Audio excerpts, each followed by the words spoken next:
بسم اللہ الرحمن الرحیم۔ آج ہم صحابی رسول خادم رسول حضرت صہیب رومی رضی اللہ عنہ کی حالات زندگی پر نظر ڈالیں گے اور ان کی زندگی کے اہم واقعات سنائیں گے۔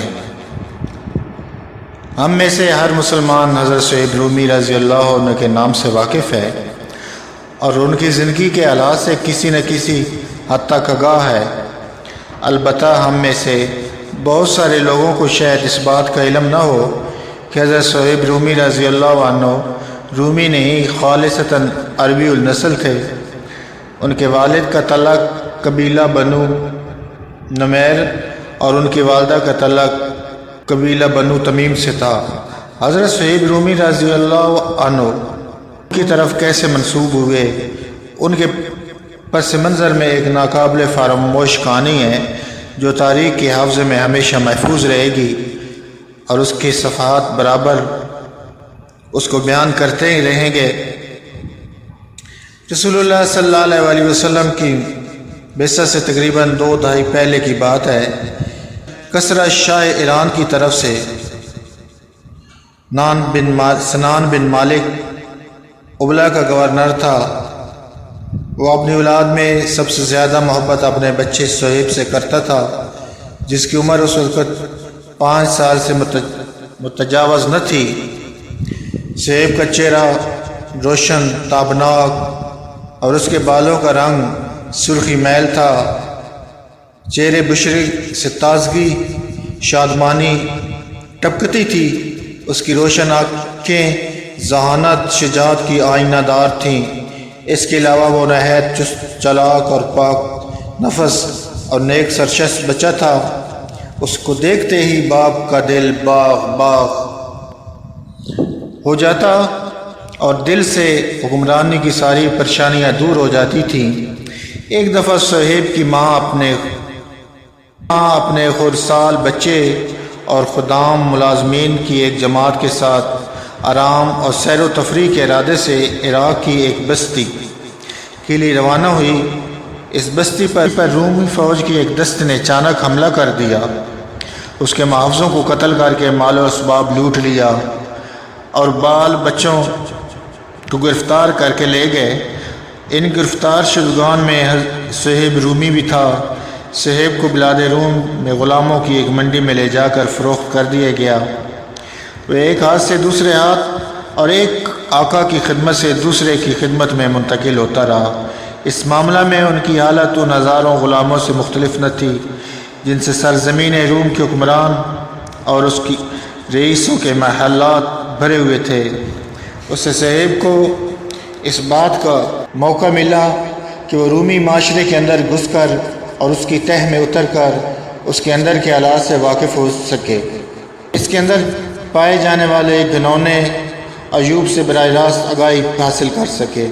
چنانچہ اس نے تمام خیش منکرات کو اپنی آنکھوں سے مشاہدہ کیا جنہوں نے ان محلات میں آشیانے رکھے تھے، اور اس نے اپنے کانوں سے ظلم و ستم کی وہ ساری داستانیں سنی اور وہاں دہرائی جاتی تھیں۔ چنانچہ یہ سب کچھ دیکھنے اور سننے کے بعد صہیب کو اس معاشرے سے سخت نفرت پیدا ہو گئی اور وہ اپنے دل میں سوچتا تھا کہ اس قسم کا گندا معاشرہ کسی زبردست طوفان کے بغیر پاک نہیں ہو سکتا۔ اس کے باوجود کہ صہیب نے روم کے علاقے میں نشو و نما پائی اور اس کے باشندوں کے درمیان پل بڑھ کر جوان ہوا، اور اس کے باوجود وہ عربی زبان کو بھول گیا تھا یا تقریباً بھول چکا تھا۔ یہ بات اس کے دل سے ایک لمحے کے لیے فراموش نہیں ہوئی کہ وہ عربی النسل اور ابناء سرا میں سے ہے۔ وہ ہر آن اس مبارک دن کا شوق اور انتظار میں رہتا کہ جس روز وہ غلامی کی ان زنجیروں کو توڑ کر پھینک دے گا اور اپنے قبیلے سے جا ملے گا۔ اس نے ایک نصرانی کاہن کو اپنے ایک آقا سے یہ کہتے ہوئے سنا کہ وہ وقت اب قریب آ گیا ہے، جزیرہ عرب کے شہر مکہ سے وہ نبی ظاہر ہوگا جو عیسیٰ ابن مریم کی رسالت کی تصدیق کرے گا اور لوگوں کو گمراہی کی تاریکیوں سے نکال کر ہدایت کے اجالوں سے روشناس کرائے گا۔ اس بات نے اس کے سمند شوق کے لیے تازیانے کا کام کیا اور اس کے آتشی انتظار کو مزید تیز کر دیا۔ پھر خوش قسمتی سے صہیب کو ایک سنہری موقع ہاتھ آ گیا۔ اس موقع سے فائدہ اٹھاتے ہوئے وہ اپنے اقاؤں کی غلامی کے بندھن توڑ کر بھاگ نکلا اور اس نے سیدھے نبی منتظر کی جائے بعثت مرکز عرب القریٰ مکہ مکرمہ کا رخ کیا اور وہاں پہنچ کر مستقل سکونت پذیر ہو گیا۔ اس کی زبان میں پائی جانے والی لکنت اور اس کے سرخ بالوں کی وجہ سے لوگ اسے صہیب رومی کہنے لگے۔ اس نے مکے کے ایک رئیس عبداللہ بن جدعان کے ساتھ حلیفانہ روابط قائم کر لیے اور تجارت کاروبار میں مصروف ہو گیا اور اس میں اس نے کافی دولت کمائی۔ صہیب اپنی کاروباری مصروفیات اور تجارتی سرگرمیوں کے باوجود اس نصرانی کہن کی بات کو نہیں بھولا۔ جب بھی اسے اس بات کا خیال آتا وہ بڑی حسرت کے ساتھ اپنے دل سے یہ سوال کرتا وہ واقعہ کب پیش آئے گا، اور پھر تھوڑی ہی مدت کے بعد اس سوال کا مجسم جواب اس کے سامنے تھا۔ ایک روز صہیب اپنے ایک تجارتی سفر سے واپس مکہ پہنچے تو ان کو معلوم ہوا کہ محمد بن عبداللہ صلی اللہ علیہ وآلہ وسلم نے اپنی نبوت کا اعلان کیا ہے۔ وہ لوگوں کو خدائے وحید پر ایمان لانے کی دعوت دیتا اور عدل و احسان کی ترغیب دے رہے ہیں اور فحش منکرات سے منع کر رہے ہیں۔ یہ وہی تو نہیں ہے جنہیں لوگ امین کے لقب سے پکارتے ہیں؟ صہیب نے دریافت کیا۔ ہاں وہی، جواب دینے والے نے کہا۔ اس وقت وہ کہاں ملیں گے؟ صہیب رومی نے پرشوق لہجے میں سوال کیا۔ ان کو بتایا گیا وہ اس وقت ارقم بن ابی ارقم کے مکان میں ہوں گے جو کوئی صفا کے قریب ہے، لیکن اگر تم کو ان سے ملنا ہے تو ذرا احتیاط سے کام لینا، کہ قریش کے کسی آدمی کی نظر تمہارے اوپر نہ پڑ جائے۔ اگر انہوں نے تم کو ان سے ملتے ہوئے دیکھ لیا تو تمہارے ساتھ سختی سے پیش آئیں گے اور تم کو سخت اذیت پہنچائیں گے، یا مکے میں تم ایک غریب الوطن ہو، یا نہ تو تمہارا کوئی حامی و ناصر ہے جو تمہاری حمایت کرے گا، نہ تمہارا قبیلہ خاندان ہے جو تمہاری نصرت کے لیے اٹھ کھڑا ہوگا۔ صہیب ادھر ادھر دیکھتے ہوئے احتیاط کے ساتھ قدم اٹھاتے ہوئے در ارقم کی سمت چل پڑے۔ وہ وہاں پہنچے تو دروازے پر عمار بن یاسر رضی اللہ عنہ کو پایا۔ وہ انہیں پہلے سے جانتے تھے۔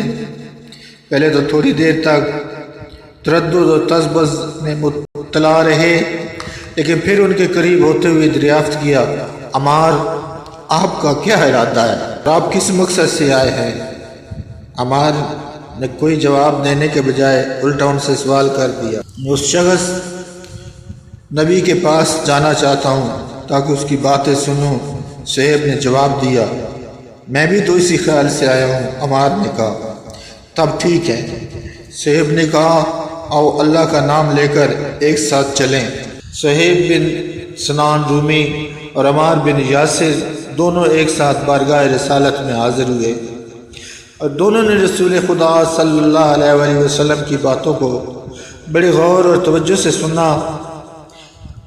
پیارے رسول کی وہ پیاری باتیں کانوں کے راستے سیدھے ان کے دلوں میں اتر گئیں اور دونوں کے دل نور ایمان سے جگمگا اٹھے۔ انہوں نے فوراً اپنے ہاتھ رسول اللہ کی طرف بڑھا دیے اور کلمہ شہادت پڑھ کر دائر اسلام میں داخل ہو گئے اور دن بھر رسول اللہ صلی اللہ علیہ تعالی وسلم کی خدمت میں حاضر رہ کر آپ کے چشمہ رحمت سے اچھی طرح سے اور آپ کے اخلاق سیرت سے بھرپور استفادہ کرتے رہے۔ جب رات کی تاریکی ماحول پر مسلط ہو گئی اور زندگی کے ہنگامے خاموشی میں تبدیل ہو گئے تو دونوں تاریکی کے پردے میں آپ علیہ الصلوۃ والسلام کے پاس سے نکلے اور اس وقت وہ دونوں اپنے سینوں